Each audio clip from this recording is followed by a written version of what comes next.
Hey guys, I'm here with yet another free browser-based independent platforming game, and this one is called The Eye of It.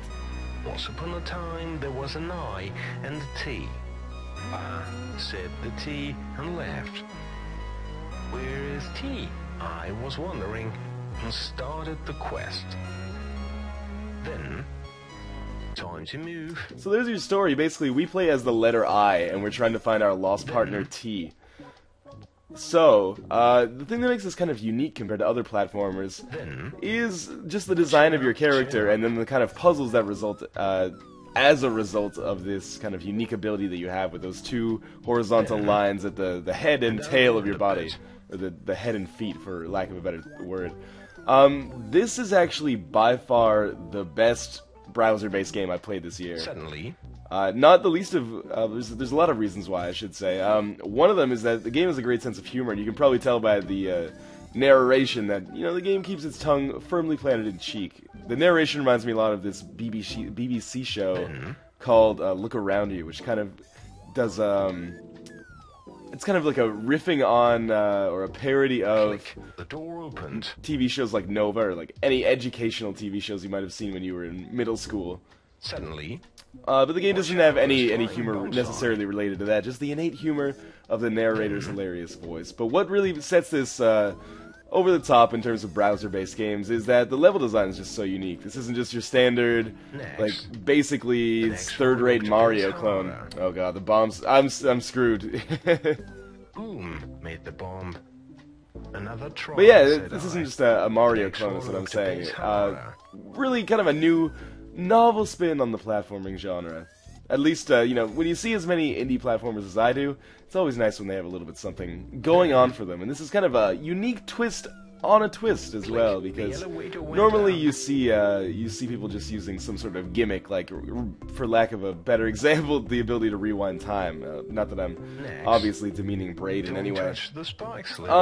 Because it is free, as you might expect, the game is actually pretty short. It only runs about, it took me maybe 20 minutes, and even though it's got the persistent, like, walkthrough link in the top right corner, you're probably not going to need that. Or you might need it once or twice, but you probably won't need it. Most people probably won't need it. Ouch, cried I, and died. So as you can see, this is maybe about as hard as it got for me. This is actually my second run through of the game that I'm showing right here. But, yeah, it doesn't get too much harder than that. And I'm not showing you all of the game, because they actually do, despite the game's relatively short length, they mix things up a little bit. So this part, they introduce these moving blocks and the spikes, which you obviously can't touch. Later on, there's sections where you have no gravity, or where you walk on the ceiling as well. The no gravity sections are pretty fun, although they are a little bit slower than this part. But yeah, strongly encourage that everybody goes and checks this out. We're sitting right around the middle of May. I've played probably close to, I don't know, 100 browser-based games this year, and a good chunk of those are platformers. And this one, so far, has been the most impressive. Turn the gravity off. So as you can see, we're starting the anti-gravity section here. And you can do some cool stuff here. Again, that's related to your character design. So, one thing we did on the last puzzle is kind of hook ourselves onto things, and then extend or shorten ourselves in order to get around. But now that we have no gravity, we can actually just kind of self-propel, at least if we want to go from the top to the bottom. See, we can just grow very long, and then shrink, and our head end will come down to our tail end, and we can just kind of swim through the level like some kind of, you know, eye-looking jellyfish. You see, it works quite well there. This is what my one, maybe, real complaint about the game, apart from its length, is that the anti-gravity is so slow that sometimes it can take you a while to actually finish a room. And actually, this is one of the tougher rooms as well. I was maybe misinforming you when I said that one room where I died on the spikes a couple of times is about as hard as it gets in the game. They do get a little bit harder than that. Not too much, though.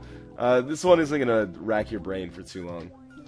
And I'm going to leave those harder puzzles out of the video so that I'm hoping, because of my testimonial, that a strong number of you guys are actually going to check out this game, which would be awesome, so that those who choose to check out the game, you know, those puzzles are unspoiled for you, and you can figure them out as you go.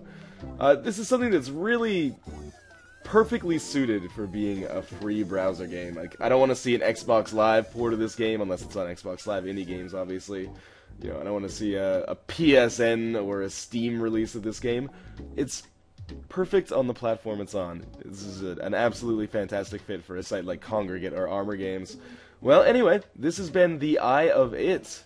Thank you guys for watching my quest to reclaim my lowercase t. I hope you guys check it out. Link in the video description, and I'll see you next time.